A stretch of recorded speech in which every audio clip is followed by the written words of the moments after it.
My name is Luna Martinez.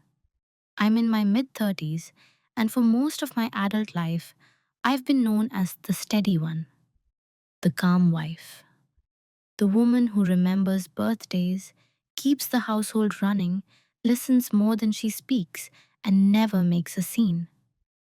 If you met me at a dinner party, you might describe me as pleasant, thoughtful, easy to overlook. People often mistake quiet for simplicity, or kindness for a lack of depth. I work, I contribute, I care deeply. But I don't perform my emotions for an audience.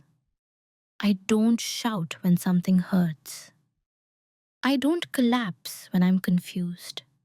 I absorb, I observe. And for a long time, that made others comfortable believing they understood me completely. This story isn't about rage. It isn't about revenge. And it isn't about humiliating anyone to feel powerful. It's about what happens when trust erodes so slowly that, by the time you notice the damage, you're already standing in a different version of your life. You've probably read the title and assumed this is a story about jealousy or obsession. It's not. It's about denial. About the human instinct to protect the people we love by lying to ourselves first. When I secretly planted a GPS tracker on my husband's car, it wasn't because I wanted to catch him doing something wrong. It was because I desperately wanted proof that I was wrong. I told myself there had to be an explanation, a meeting, a surprise, a misunderstanding I would later laugh about. I followed the dot on the map with that hope clutched tightly in my chest until the time kept passing and the truth became impossible to ignore. This is a story about watching something you believed in dissolve quietly, without drama or shouting. About realizing that betrayal doesn't always arrive loudly. Sometimes it parks itself somewhere familiar and stays there for hours. Over the next chapters, I'll take you through who I was to the people around me, the small moments I dismissed, the role I was expected to play, and the shift that happened entirely inside me, long before anyone else noticed. You won't hear screaming matches or grand confrontations. What you'll hear instead is how silence can become a form of clarity and how restraint can be a kind of power. I'm telling this story now, not because I think my experience is unique, but because I think it's painfully common and rarely told from this angle. Not to ask for sympathy, not to cast myself as a hero or a victim, just to be honest about what it feels like to finally stop explaining away what your intuition has been whispering for years. So before we go any further, let me ask you something gently. Have you ever known the truth long before you were ready to admit it to yourself? To them, I was dependable. That's the word people used most often when they talked about me, if they talked about me at all. Dependable like a piece of furniture you never worry about breaking. Dependable like background music that keeps playing no matter what the mood in the room is. I was my husband's wife, first and foremost. Not in the romantic, cinematic way people imagine, but in the practical sense. I handled the details, I remembered things, I smoothed over awkward moments. When his work schedule changed, my life adjusted around it without discussion. When plans shifted, I was the one who said, "It's fine," and meant it, at least at the time. Among friends, I was easy. Easy to invite at the last minute, easy to cancel on, easy to assume would understand. I wasn't the loud one in the group. I didn't dominate conversations or compete for attention. I listened. I asked questions. I laughed at the right moments. People found that comforting. It made them feel interested. important, safe.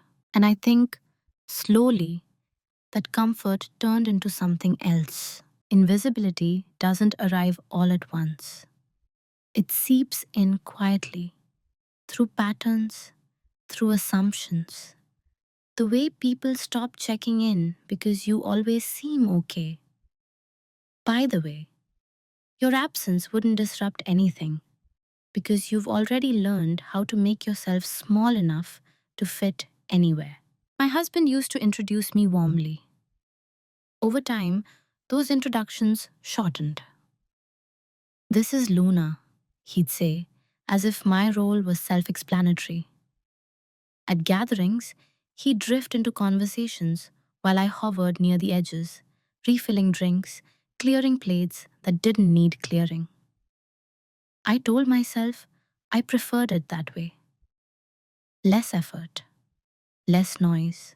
My best friend, someone who had known me for years, would vent to me endlessly about her relationships, her disappointments, her loneliness. I listened without interrupting, without judgment. I offered perspective, never advice unless she asked. I was proud of being that person, the one people trusted with their unfiltered thoughts. But something subtle was happening underneath that dynamic. No one asked me the same questions back. When I spoke about my own life, the conversation gently pivoted away, as it had brushed against something mildly uninteresting. Not rude, just uninterested. And because no one was explicitly cruel, I told myself it didn't matter, that this was just adulthood, that everyone was busy, that I didn't need to be seen all the time to be valued. I was wrong, but not in the dramatic way people imagine. There was no single moment when I realized I was being underestimated. It was more like noticing you're always the one walking a half step behind in group photos, always slightly out of frame, always the one holding someone else's bag. I didn't feel resentful, not yet. Mostly, I felt useful, and usefulness can be dangerously addictive. When people rely on you, you mistake that reliance for respect. When they assume you'll stay, you interpret it as love. And when they stop considering your feelings altogether, you convince yourself that being low maintenance is a virtue. That was who I was to them, the calm one, the understanding one, the woman who wouldn't make things complicated. What they never considered, because I never showed it, was that I noticed everything. I noticed tone shifts. I noticed patterns. I noticed that when effort became optional, my presence was guaranteed. I noticed how people spoke around me instead of to me, as if I were part of the setting rather than an active participant. And still, I stayed quiet. Not because I was weak, not because I was afraid, but because, at the time, I believed harmony mattered more than acknowledgement. I believed that love, friendship, and loyalty were proven by endurance, by how much you could absorb without breaking the shape of the room. Looking back now, I understand something I didn't then. When people underestimate you, they also stop protecting themselves around you. They assume you won't react. They assume you won't leave. They assume you won't change. And that assumption becomes the foundation for everything that follows. The first small cut didn't hurt when it happened. That's the thing about it. If it had, I might have paid attention sooner. I might have asked a question, raised an eyebrow, disrupted the moment just enough to change its direction. But it slipped by so quietly that it registered more like confusion than pain. We were all sitting together, my husband, my best friend, and me, at a casual dinner that felt ordinary in every way. Nothing tense, nothing dramatic. Just one of those evenings you assume will blur into the background of memory. They were talking about a trip he had taken recently for work. I had helped him pack for it. I had rearranged my schedule to cover things while he was gone. I knew the details. At least, I thought I did. My best friend laughed and said something like, "You didn't tell her that part?" She wasn't accusing. She was teasing. Light, playful. My husband smiled and replied, "Oh, I didn't think it was important." He didn't look at me when he said it. That was the cut, not what he said. But how easily he said it. How natural it felt for him to decide, on my behalf, what information I deserved. How comfortable they both seemed with that choice. I laughed too. I made a joke. Something self-deprecating. Something that kept the air easy. I told myself it was nothing. That couples don't share every detail. That I was reading too much into an offhand comment. But a quiet part of me noted the shape of the moment. After that, there were more like it. Inside jokes I wasn't part of. Conversations that paused when I entered the room, then resumed with slightly altered tones. Plans discussed vaguely, as if clarity were optional when it came to me. Each time, I adjusted my interpretation to preserve the relationship. I told myself my husband was just distracted. That was just my friend was just being expressive. That I didn't need to be included in everything to feel secure. The people around us didn't notice anything wrong. And that made it easier to doubt myself. When something hurts, but no one else reacts, you assume the problem is your sensitivity, not the situation. I remember one evening, much later, when my husband was texting and smiling at his phone. I asked, casually, who it was. Not suspicious, just curious. He said her name. There was no pause, no hesitation, just ease. I felt something tighten in my chest. Not because he was texting her, but because of how natural it had become. How normal. How unnecessary it seemed suddenly to explain the context. I didn't ask follow-up questions. I didn't want to be the kind of wife who interrogated harmless interactions. I wanted to be trusted, secure, above that. So I swallowed the feeling and stored it away, as I had done with so many others. That's how small cuts work. They don't demand immediate attention. They teach you to adapt, to adjust your posture around the discomfort until it becomes part of how you stand. What made it worse wasn't the act itself. It was the subtle alignment between them. The way they seemed to share a rhythm I was just slightly out of sync with. A tempo that no one bothered to slow down for me. Still, I stayed calm. Still, I stayed kind. I didn't confront because there was nothing concrete to confront. No proof. No accusation that wouldn't sound insecure if spoken out loud. And insecurity, I believed, was far more dangerous than silence. So I told myself this was what trust looked like. This was what maturity felt like. Letting things go, not keeping score. But the body keeps its own record. Even when the mind forgives, the body remembers moments when it was excluded, when it felt unnecessary, when something precious was handled carelessly and no one stopped to check if it had cracked. I didn't realize then that the first small cut isn't dangerous because it hurts. It's dangerous because it teaches everyone, including you, how much you're willing to tolerate. Once the first small cut healed over, the others came more easily. Not sharper, not crueler, just more frequent. That's how disrespect becomes normal. It doesn't announce itself. It repeats itself softly until your nervous system stops flinching. until you start adjusting your expectations instead of questioning other people's behavior. I became very good at explaining things away. If my husband came home later than expected without mentioning it, I told myself he was busy. If my best friend knew details about his schedule before I did, I assumed I had forgotten a conversation. If plans shifted and I was informed last, I reasoned that someone had to be flexible, and it might as well be me. I didn't want to be difficult. I didn't want to be suspicious. I especially didn't want to be wrong. There's a particular loneliness that comes from doubting your own instincts while trusting everyone else's intentions.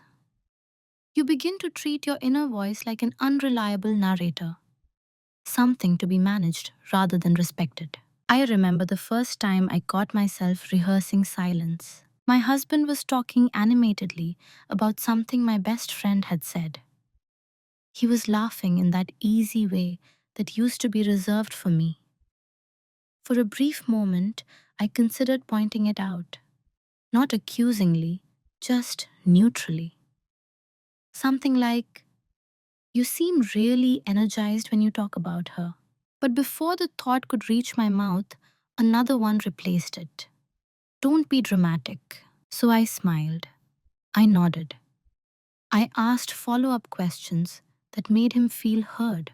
Later that night, lying next to him in bed, I stared at the ceiling and tried to locate the exact moment when I had learned to betray myself so efficiently. The truth is, it didn't feel like betrayal at the time. It felt like being reasonable. Every relationship has compromises, I told myself. Every friendship evolves. Just because something feels different doesn't mean something is wrong.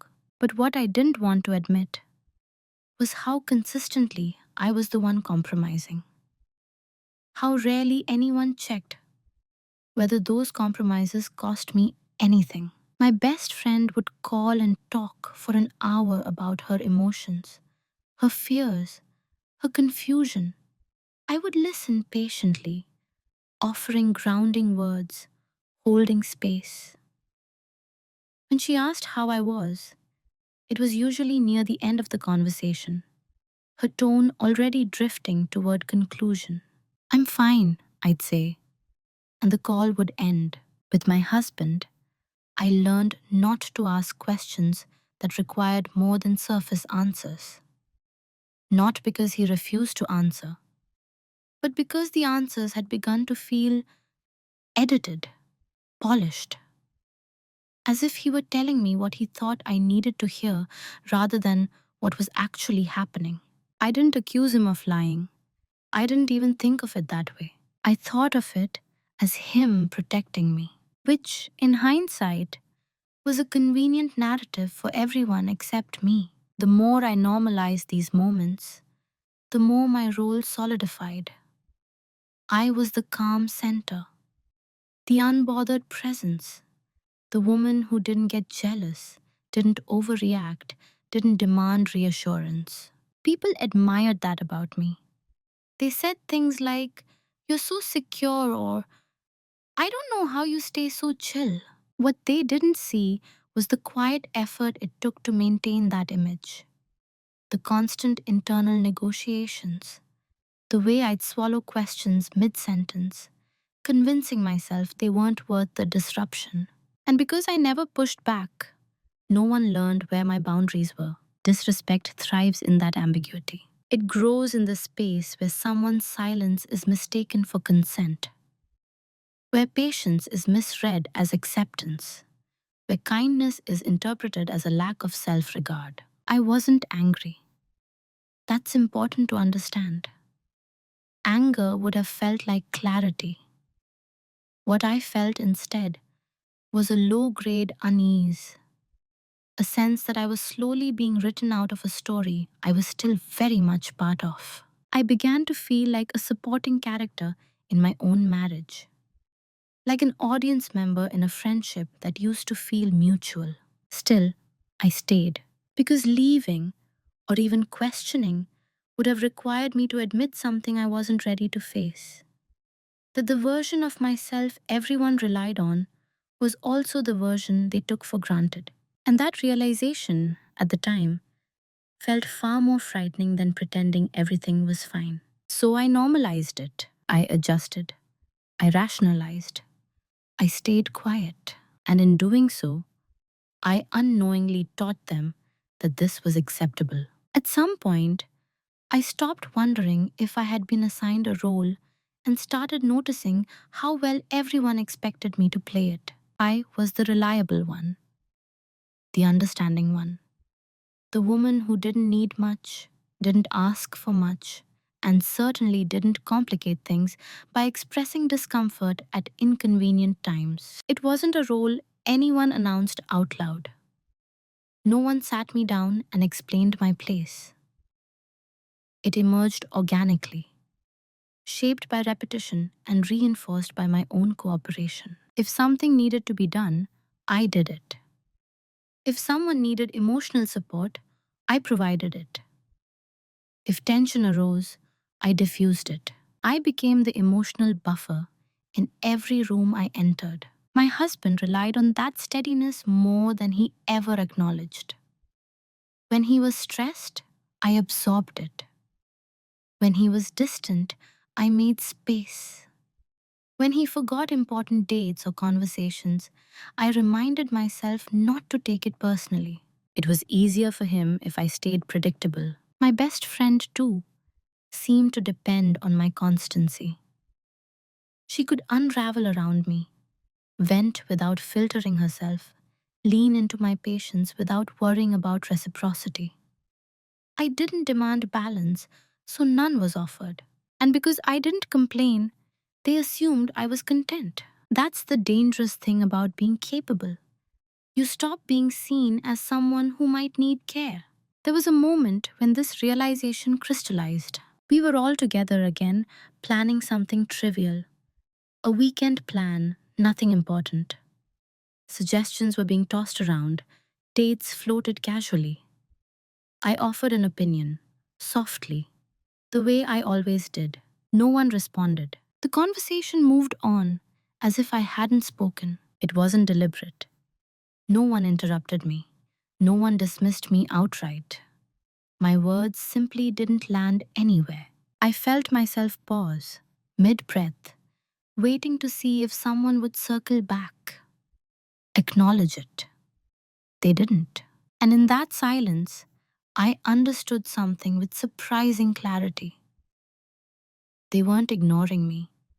They were used to me accommodating. My input wasn't necessary because my compliance was assumed. That was my role: reliable, useful, invisible. I wasn't angry about it, not yet. But I felt a quiet grief. Not for how they treated me, but for how easily I had made it possible. I had taught them who I was by showing them what I would tolerate, by consistently choosing harmony over honesty, by valuing being needed over being known. Once you accept a role like that, people stop asking if you want to play it. My husband didn't check in the way he used to. He didn't ask how I felt about certain things because I had demonstrated over and over that my feelings were flexible, that I could adapt, that I wouldn't destabilize the relationship by needing too much. My best friend didn't notice when I grew quieter because quiet was already my default. And perhaps most unsettling of all, I didn't protest. Because protesting would have meant redefining myself. It would have meant introducing friction where there had been none. It would have meant risking the loss of the very relationships I had built my identity around. So I stayed in character. I nodded. I smiled. I said, "It's fine," and believed it often enough to make it convincing.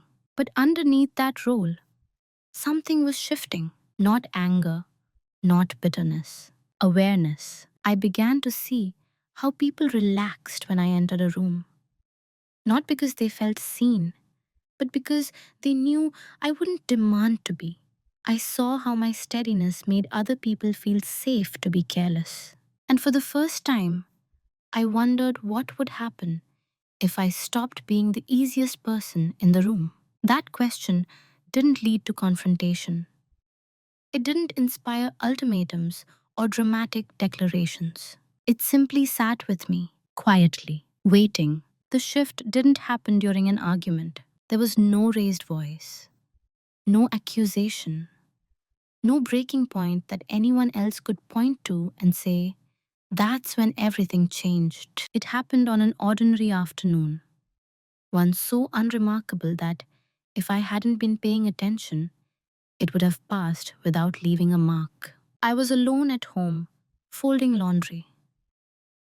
My husband had left earlier than usual, citing a busy day ahead. He kissed my cheek on his way out, distracted but not unkind. Everything about the morning fit neatly into the life we had built. That's what made the moment so unsettling. I realized I didn't feel anything when he left. Not sadness, not affection, not even irritation, just neutrality. At first, I thought I was tired or emotionally depleted. I told myself it was normal for long-term relationships to settle into something quieter, less charged. But as I stood there, pairing socks that didn't belong together anymore, I felt a strange clarity descend.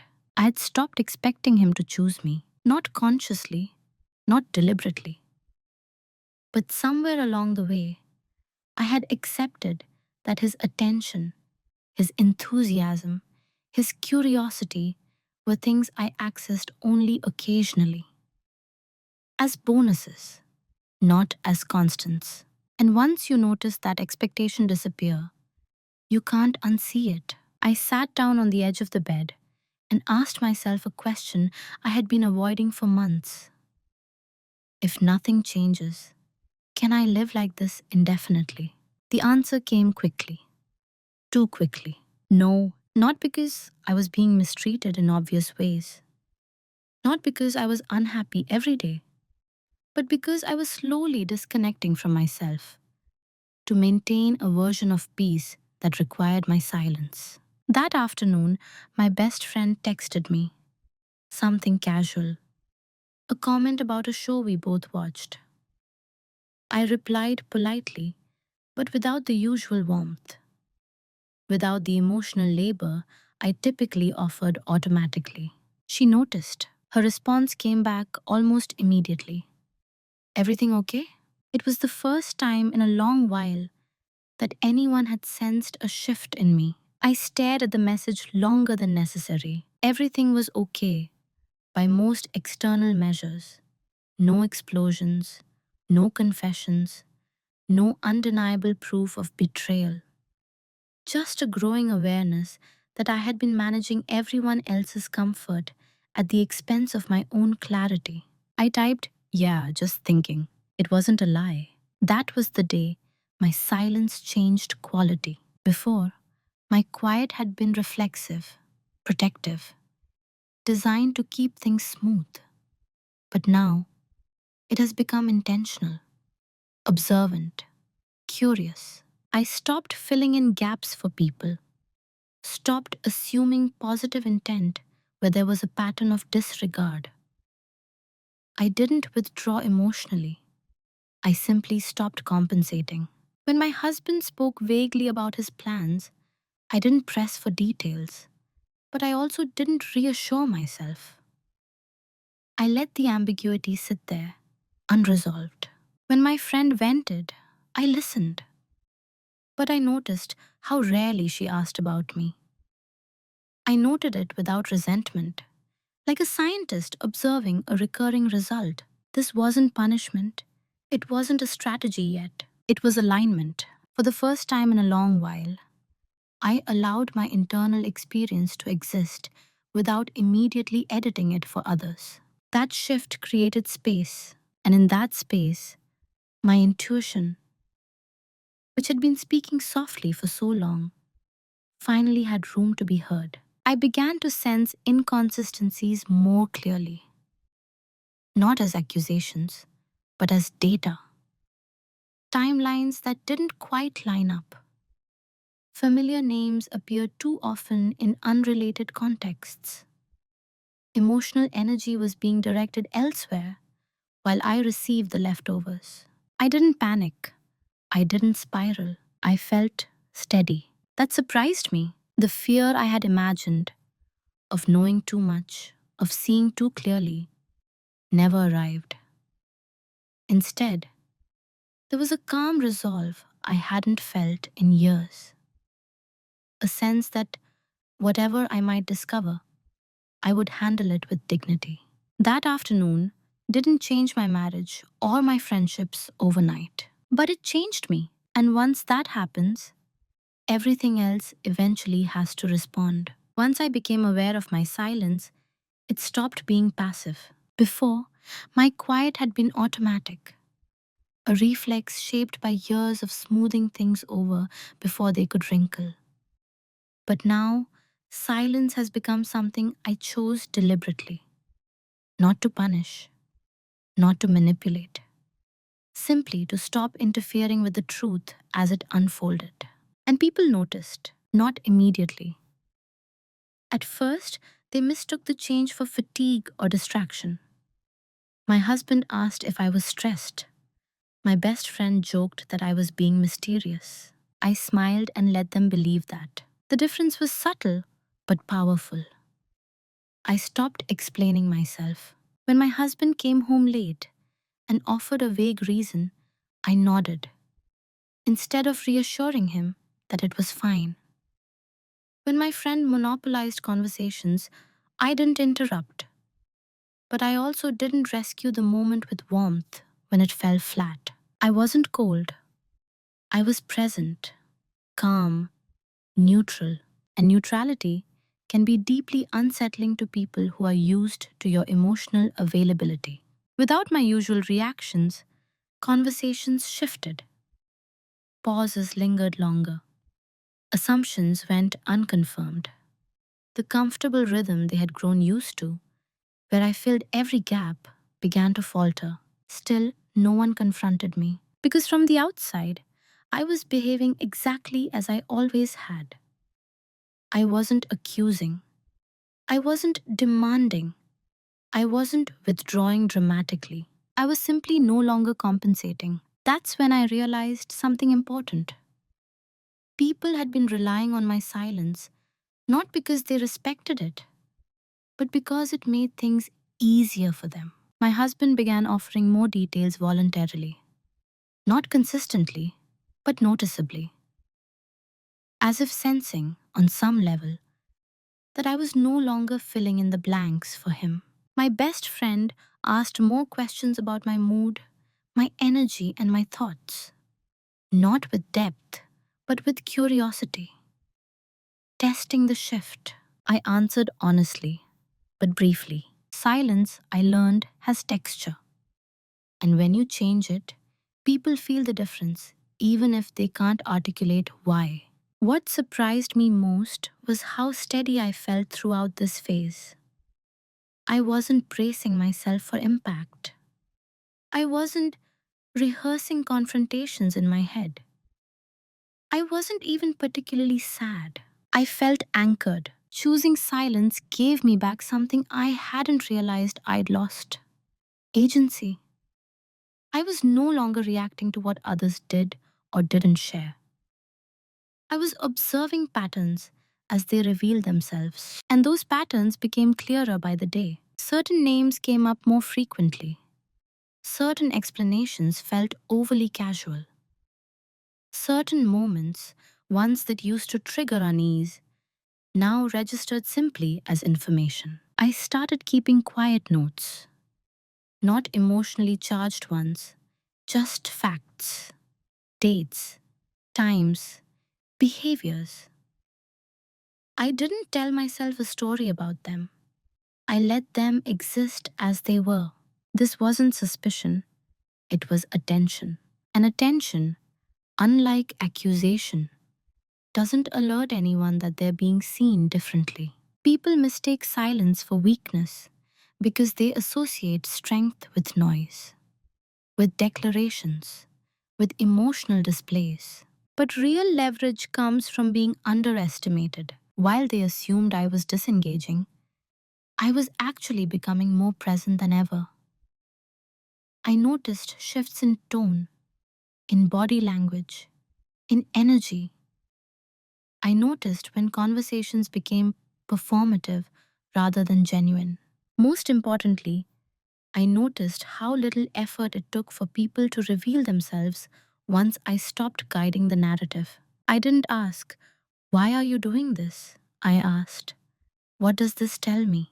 And the answers came without resistance. By choosing silence, I gave myself time, time to see clearly, time to regulate my emotions before they dictate my actions, time to decide who I wanted to be when the truth finally surfaced in full. This wasn't about control, it was about self respect. I wasn't planning anything yet. I wasn't strategizing an exit or preparing a confrontation. I was simply allowing reality to present itself without interference. And in doing so, I unknowingly made space for something else to begin: preparation. While everyone else adjusted to my quieter presence, something else was happening beneath the surface. Something they never noticed because it didn't look like change from the outside. I was preparing, not in the dramatic sense.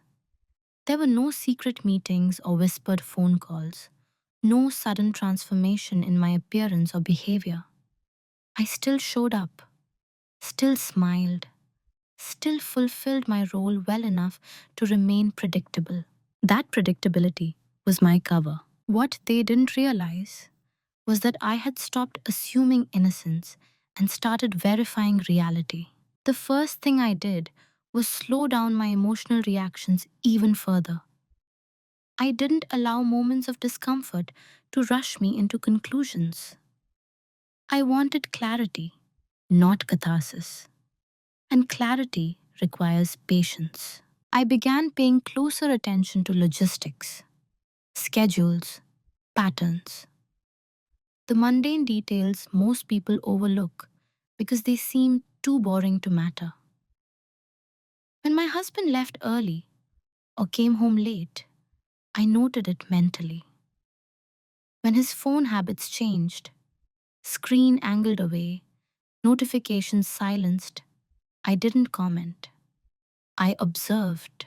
I noticed how often my best friend's name appeared in unrelated conversations, how naturally my husband referenced her perspective, her humor, her opinions, not in ways that were overtly inappropriate, but in ways that suggested emotional familiarity.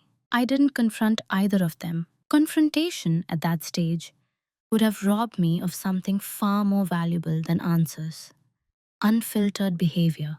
People are most honest when they believe they are safe from scrutiny. I also started reconnecting with myself in quiet ways. Long walks alone, journaling without trying to sound fair or generous, writing down what I felt without editing it for morality or kindness. I didn't judge my thoughts. I didn't shame myself for suspicion or doubt. I treated my internal world like evidence, not something to be suppressed, but something to be examined. And the more I examined it, the calmer I became. There's a myth that awareness leads to emotional chaos. In my experience, the opposite was true. Once I stopped fighting what I sensed, my nervous system settled. I slept better. I ate better. I felt more grounded than I had in years. Because uncertainty is exhausting, but truth, even when it's painful, is stabilizing. I began to understand how much labor I had been doing to keep everything intact. How many explanations have been created to protect the image of our marriage, our friendship, our shared history? When I stopped doing that work, things didn't immediately fall apart. They simply reveal their natural shape. My husband became slightly more guarded, not dramatically, but perceptibly. My best friend grew more attentive to my mood, as if trying to read something she hadn't needed to before. Neither of them realized I was documenting, not in writing, but in memory, building a quiet timeline, not for revenge, not even for confrontation, for understanding. I needed to know whether what I was sensing was situational or systemic, a temporary drift, or a pattern that had already crossed a line. And patterns, when left undisturbed, become unmistakable. There were small moments that stood out. A glance held just a second too long, a laugh that carried intimacy, a shared look that excluded me, not deliberately, but naturally, like muscle memory. None of it would have convinced anyone else. That's important to say. If I had described these moments out loud, I would have sounded paranoid, petty, overly sensitive. So I didn't describe them. I trusted myself enough to know that my experience didn't need external validation to be real. That was new for me. I also began educating myself quietly about boundaries, emotional affairs, and the subtle ways loyalty can erode without physical betrayal. Not because I wanted to label what was happening, but because I wanted language for what I was feeling. Language gives shape to intuition. And as I learned, I realized something unsettling. I had been the least protected person in every dynamic because I had protected everyone else first. I didn't feel angry about that realization. I felt focused. Preparation, I learned, doesn't always look like action. Sometimes it looks like a restraint, like staying exactly where you are long enough to see the full picture. They thought my quiet meant I was disengaging. In reality, I was becoming impossible to mislead. Because when someone believes you aren't watching, they stop performing. And that's when the truth steps forward on its own. The reveal didn't arrive with adrenaline. There was no rush of triumph, no gasp, no moment where I felt the world tilt violently on its axis. What I felt instead was a deep, unmistakable stillness. The kind that settles when a question you've been carrying finally answers itself. By then, I had already made peace with the idea that the truth might hurt. What I hadn't anticipated was how quietly it would arrive. The tracker itself wasn't dramatic. It was something we already used for practical reasons: shared access, safety, convenience. Nothing secretive in intent, nothing illegal or intrusive. It had existed in our lives long before suspicion ever did. I had simply never needed to look at it this closely before. That afternoon, I opened the app without ceremony. No pounding heart, no racing thoughts. Just curiosity grounded in weeks of observation. I watched the small dot move through streets I recognized, streets I didn't. At first, I told myself exactly what I had told myself every other time doubt crept in. There's an explanation, a meeting, a visit, a harmless reason I'd later feel foolish for questioning. Then the dot stopped at a familiar address. My best friend's street. I didn't panic. I didn't zoom in immediately. I sat there, letting the information land without interpretation, letting my body react before my mind could interfere. Minutes passed. I checked again. The dot hadn't moved. I followed the dot on the map, telling myself there had to be an explanation. Until the time kept passing and the truth became impossible to ignore. 30 minutes, an hour, 2. I noticed how calm my breathing was, how steady my hands felt. There was no denial left to sustain adrenaline. This wasn't a misunderstanding. It wasn't a coincidence. It was confirmation. I didn't imagine scenes. I didn't speculate about conversations or actions. I didn't let my mind spiral into images I couldn't verify. I focused only on what I knew. My husband had been parked outside my best friend's house for 3 hours. He hadn't mentioned stopping by. She hadn't mentioned seeing him. That was enough. The most surprising part wasn't the betrayal itself, it was how little it shocked me. My intuition had already done most of the emotional processing.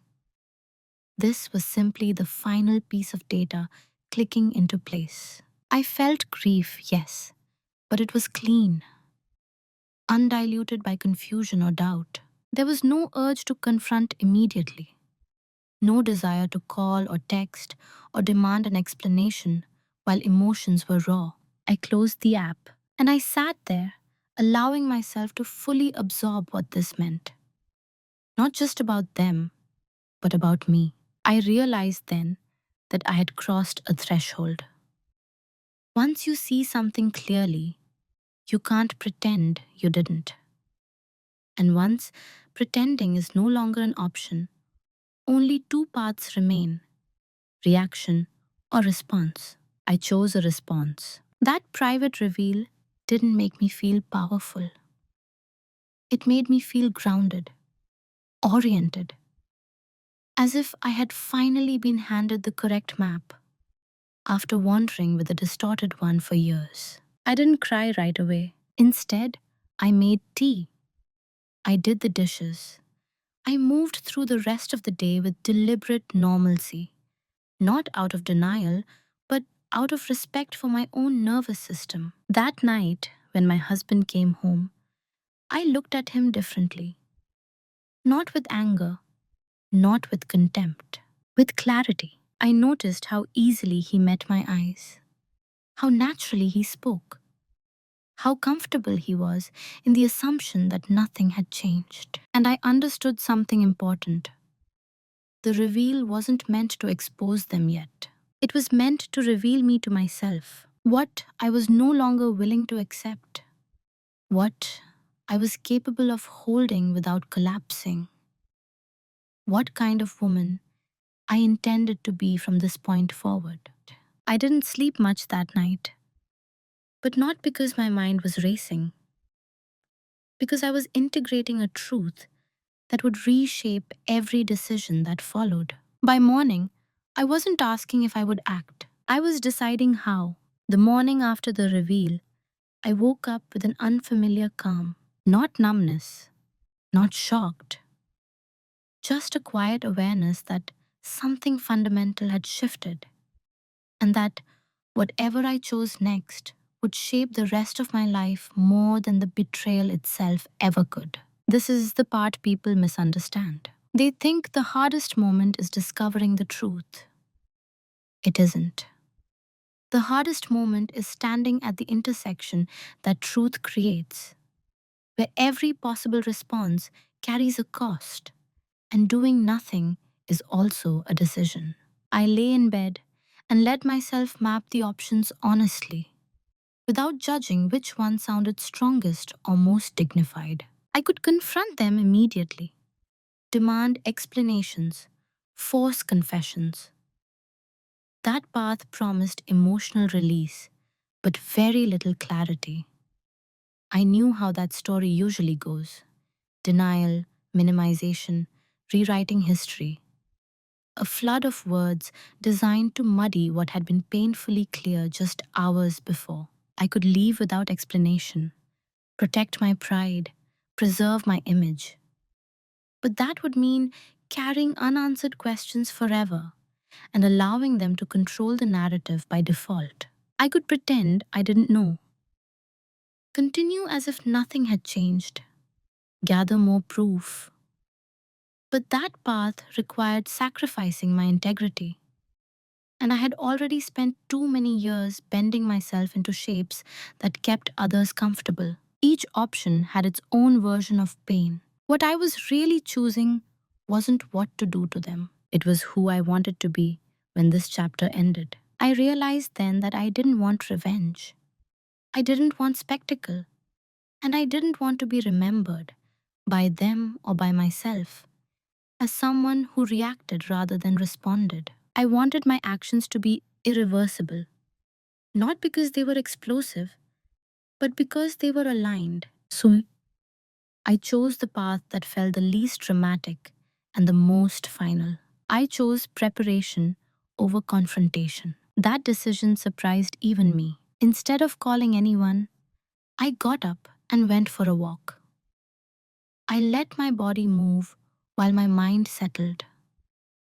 With every step, the urgency to do something right now softened into something steadier. By the time I returned home, I knew exactly what I would not do. I would not argue about facts I had already confirmed. I would not beg for honesty from people who had avoided it voluntarily. I would not trade my composure for their momentary discomfort. What I would do is make choices that couldn't be undone by apologies. This wasn't about punishment. It was about self-respect. I understood something else that morning, something subtle but crucial. Once people believe you'll always talk things through, they assume words can fix anything. I no longer believed that. Some truths don't require discussion. They require a response. I didn't announce my decision. I didn't even label it internally as a plan. I simply began orienting my actions toward independence, emotionally, practically, legally. I treated the knowledge I had gained like a compass, not a weapon. The decision point wasn't a single moment. It was a settling, a quiet locking into place of intention. The kind that doesn't waver when emotions spike later.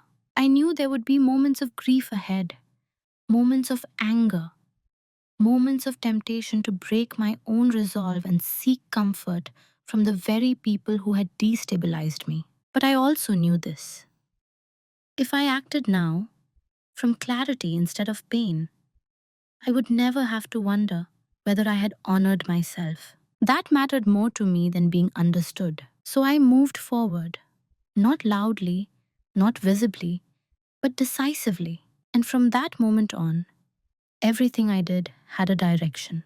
Once the decision was made, my life didn't change on the surface.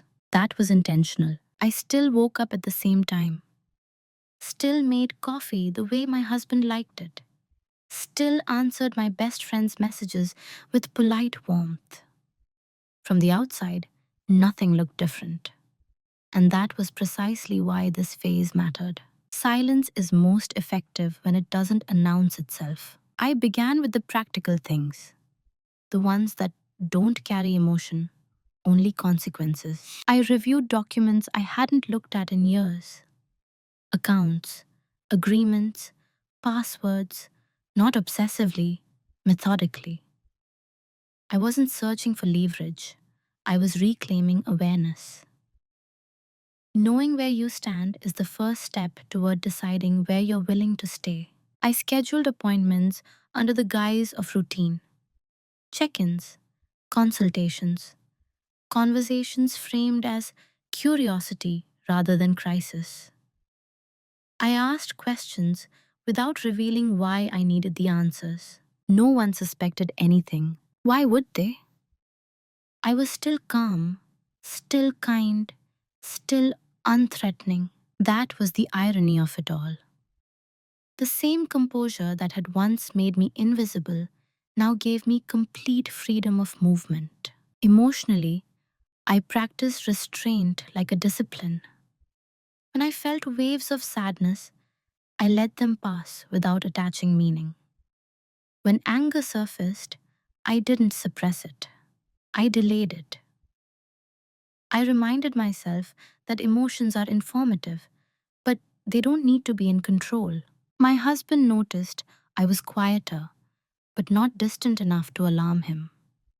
My best friend sensed something was different, but not enough to confront it directly. They were both waiting for me to speak. I didn't. Instead, I observed how they behaved when they believed time was on their side. how little urgency there was in their honesty, how comfortable they felt, continuing as if nothing had shifted. That told me everything I needed to know. Moving in silence wasn't about secrecy, it was about sovereignty, about making choices that didn't require permission or validation. I stopped centering my days around availability. I took up space in my own schedule again. Small changes, an evening out alone, a morning walk extended just enough to disrupt expectation. No explanations, no apologies. Each small act reinforced a truth I had long ignored. I was allowed to prepare my exit without announcing it. And still, there was no cruelty in my actions. I wasn't cold. I wasn't dismissive. I simply stopped overfunctioning. The emotional labor I withdrew created a vacuum. In that vacuum, my husband grew slightly uneasy. He checked in more often, asked if I was okay. My best friend became more attentive, more inquisitive, as if trying to re-establish access. I gave them nothing beyond what was appropriate, not because I was punishing them, but because I was done managing their comfort. This phase lasted longer than people expected. Weeks, not days. Long enough for me to feel solid in my decisions. Long enough for the initial shock to fully metabolize into resolution. I wanted to be certain that when I eventually spoke, it wouldn't be from impulse. It would be from completion. There is a kind of power in knowing you could act at any moment and choosing not to until you're ready.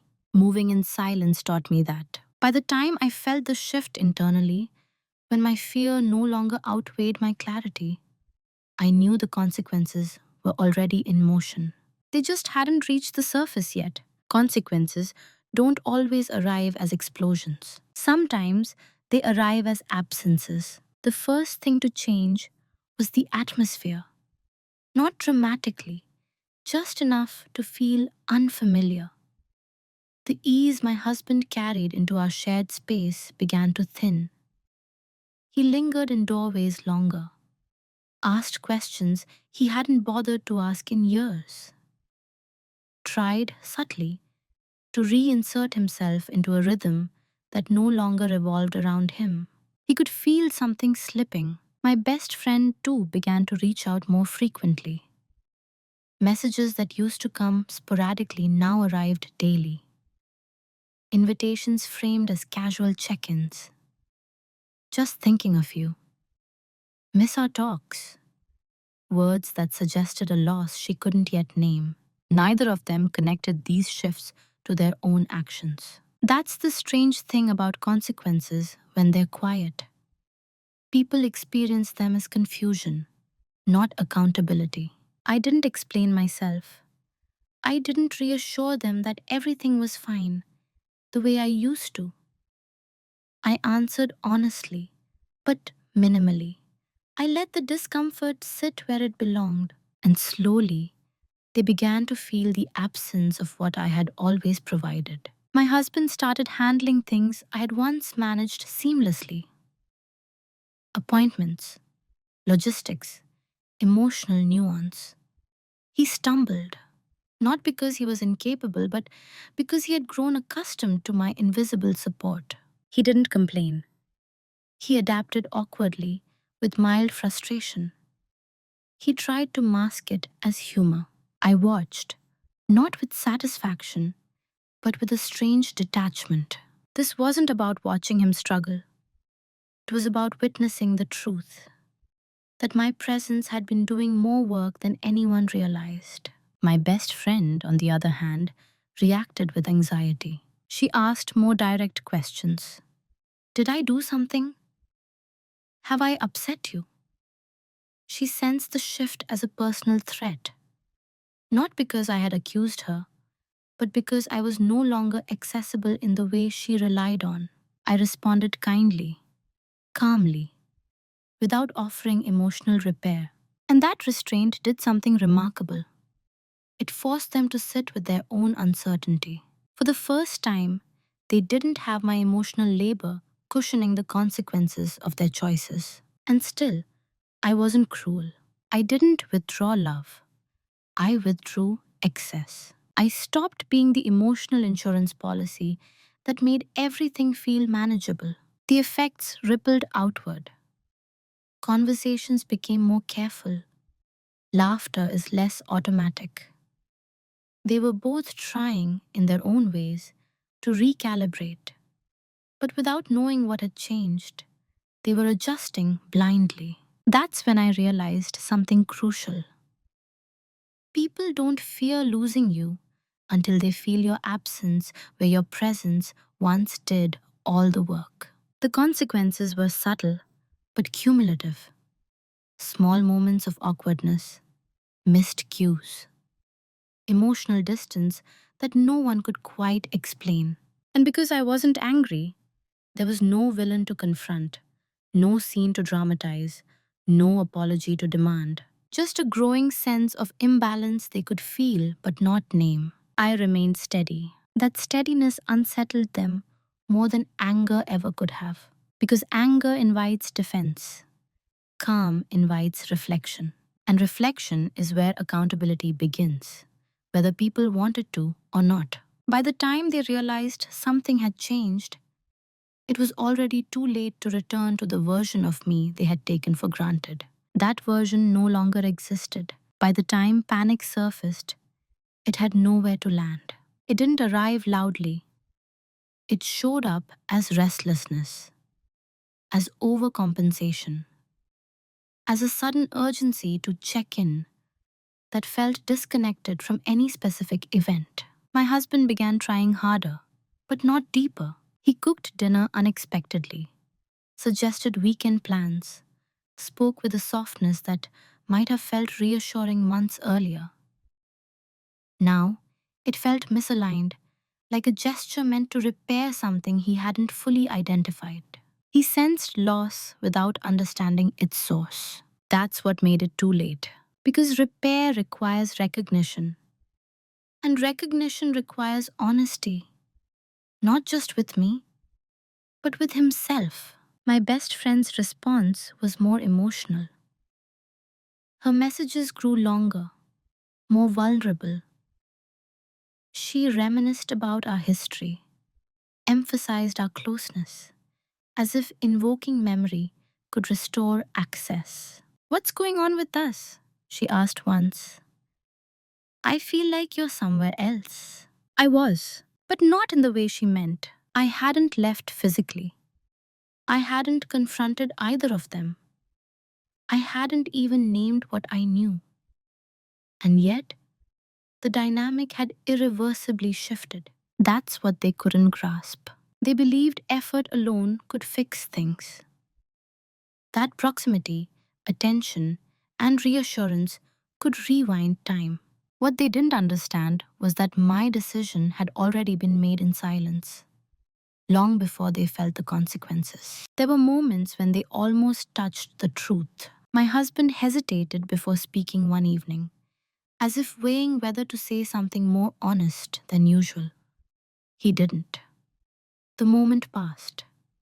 He defaulted to comfort instead of courage. My best friend once asked me directly if I trusted her. I looked at her calmly and said, "I trust myself." She didn't know what to do with that answer. That's when panic set in. Because panic doesn't come from accusation. It comes from unpredictability. From realizing that the person you assumed would always explain, accommodate, and forgive has quietly removed herself from that role. They tried to restore the old balance without addressing what had disrupted it.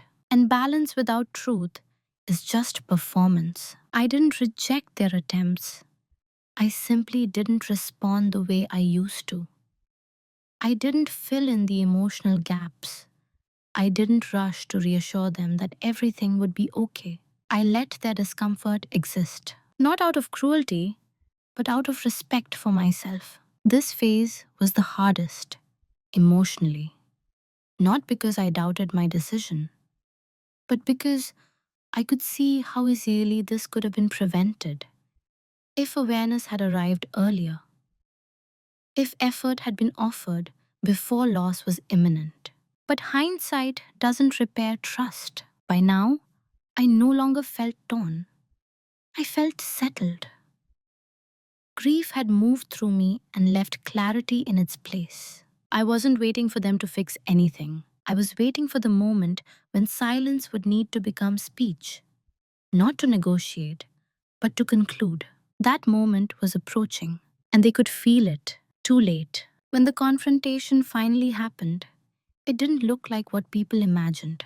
There was no raised voice, no trembling hands, no dramatic unveiling of evidence laid out like a courtroom scene. By the time I chose to speak, the emotional charge had already burned itself out. What remained was clarity. I asked my husband to sit with me one evening after dinner when the house was quiet. I didn't frame it as a crisis. I didn't warn him that his life was about to change. I simply said, "We need to talk." He nodded, relieved, I think, as if conversation itself might be the solution.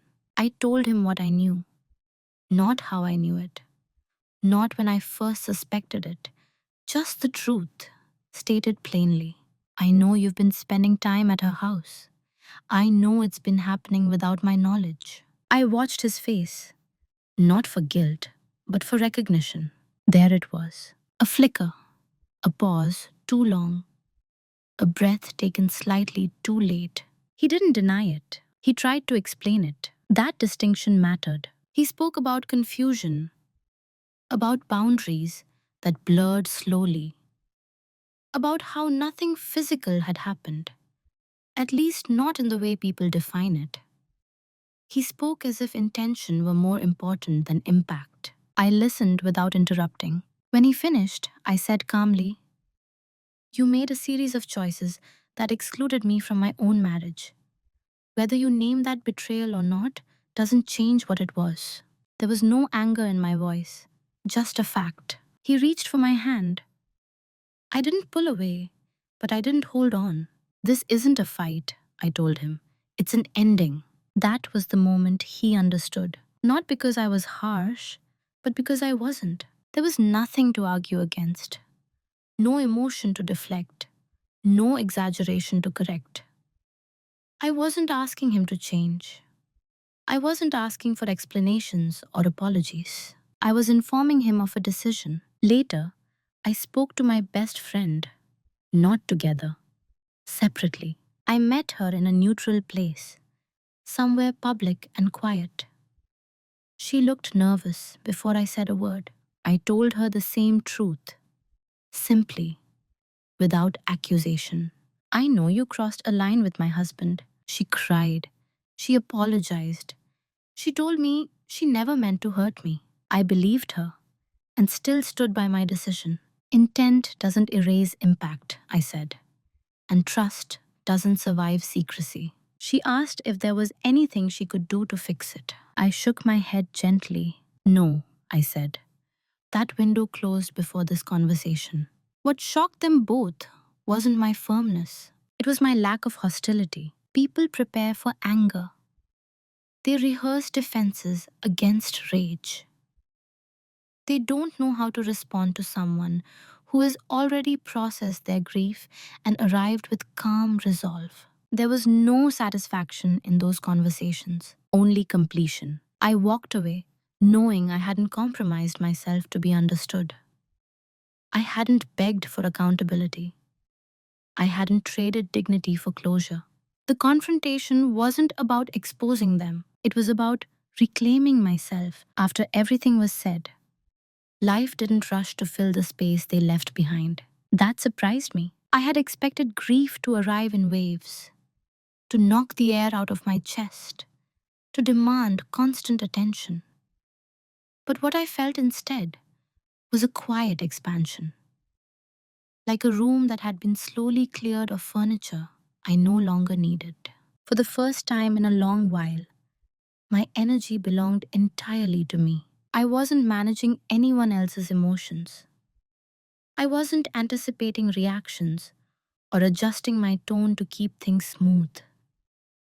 I woke up each morning without bracing myself for invisible labor. That absence felt like freedom. I didn't redefine myself overnight. There was no dramatic reinvention. I didn't cut my hair or move cities or adopt a new persona. I simply stopped shrinking. In conversations, I spoke when I had something to say and stayed silent when I didn't. I noticed how people responded differently to that balance. Some leaned in with respect, others drifted away.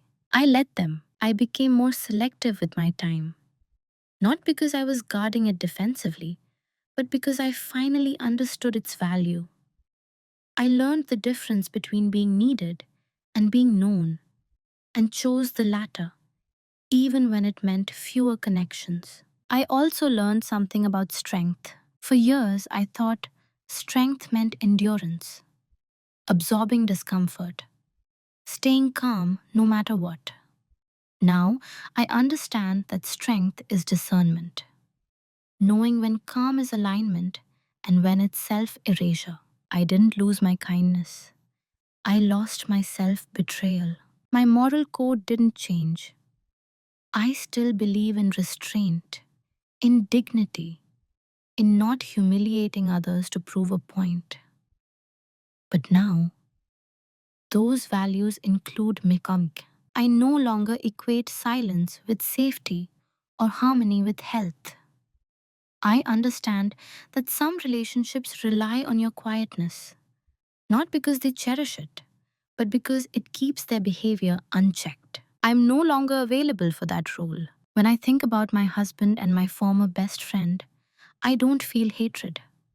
I feel clarity.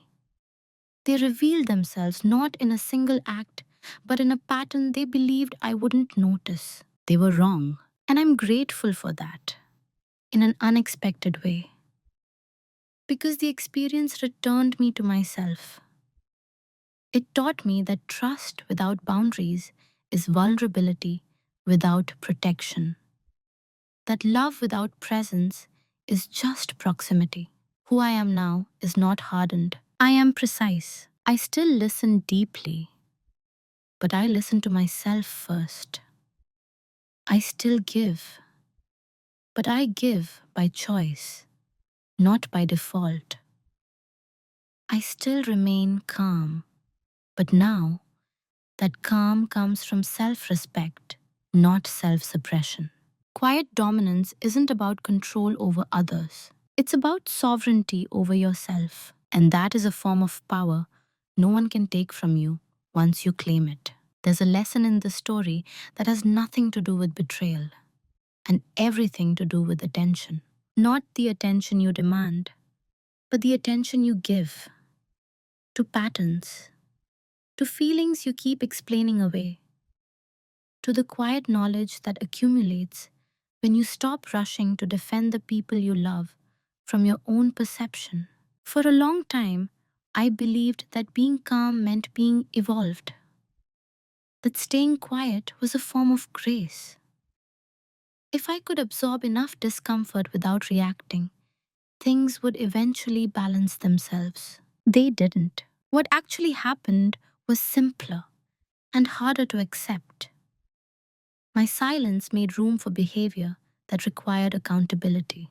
This story isn't a warning against trust. It's a reminder that trust without observation isn't loyalty, it's self neglect. When people underestimate you, they don't just misjudge your strength, they misjudge your awareness. And in doing so, they often reveal more than they intend. I didn't expose anyone publicly. I didn't seek validation through outrage or spectacle. I didn't turn my pain into entertainment. I chose something quieter. I chose to stop explaining away what my intuition had been patiently showing me. I chose to act in alignment with my values, even when doing so meant letting go of relationships that once defined me. And here's the part I want to be very clear about. Walking away with dignity is not weakness. Waiting for clarity is not passivity. Silence, when chosen consciously, is not surrender. It's preparation. If you're listening to this and seeing pieces of your own life reflected back at you, if you recognize the slow erosion of respect, the way your calm has been mistaken for endless tolerance, I hope you take one thing from my story. Pay attention before you explain. Observe before you forgive. And never confuse being needed with being valued. You don't need to become louder to be stronger. You don't need to become colder to be protected. You don't need to become cruel to be in control. Sometimes, the most powerful thing you can do is stop performing peace for people who benefit from your silence. Thank you for listening to my story. Not as drama, but as truth. Not as a spectacle, but as a reflection. And before you go, I want to leave you with one question. One I genuinely want to hear your thoughts on. Have you ever stayed quiet in a situation where speaking up would have changed everything? And if so, what did that silence cost you? I'll be reading your responses. Video hữu ích, hãy ấn like và đăng ký kênh để ủng hộ mình nhé. Chúng ta sẽ gặp nhau ở những video tiếp theo. Bye bye.